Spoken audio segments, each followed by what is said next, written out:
కార్తవీర్యార్జునుడు అరణ్యానికి వచ్చాడు. ఆయనకి 1000 బాహువులు, సహస్ర బాహువులతో ఉంటాడు. ఆయన నదీ తీరంలో కింది భాగంలో తన భార్యలతో కలిసి జలక్రీడలు ఆడుతున్నాడు. అదే సమయానికి ప్రదోష వేళలో ఎందుకో రావణాసురుడు పుష్పక విమానంలో వెళ్ళిపోతున్నాడు. ఆయనకు అలవాటు ఉంది, ప్రదోష వేళ అయితే ఎక్కడున్నవాడు అక్కడే కిందకి దిగి సైకతలింగం చేసి ఆ సైకతలింగానికి పూజ చేస్తాడు. ఆయన నది ఒడ్డున దిగి స్నానం చేసి సంధ్యావందనం చేసుకుని సైకతలింగం చేసి దానికి ఆరాధన చేస్తున్నాడు. వీళ్ళకో పిచ్చి కోరిక పుట్టింది కార్తవీర్యార్జునుడి భార్యలకి, నీకు 1000 చేతులు ఉన్నాయి కదా, నదీ ప్రవాహాన్నంతటినీ ఆపేయగలవా 1000 చేతులతో అని అడిగారు. అది పెద్ద విషయమా అని 1000 చేతులు అడ్డుపెట్టాడు. అడ్డు పెడితే ఆ ప్రవాహం వెనక్కి వెళ్ళింది.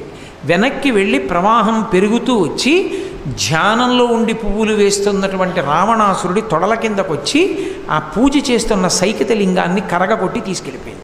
అకస్మాత్తు ప్రవాహం ఎందుకు పెరిగింది కిందకెళ్ళి చూడమన్నాడు భటుల్ని. కార్తవీర్యార్జునుడు భార్యలతో జలక్రీడలు ఆడుతున్నాడని చెప్పారు రావణాసురుడికి. ఆ కార్తవీర్యార్జునుడి 1000 చేతులు నరికేస్తానని యుద్ధానికి వెళ్ళాడు. ఆ కార్తవీర్యార్జునుడు లోకాన్ని భయపెట్టినవాడు రావణుడంటే సామాన్యమైన వాడు కాదు.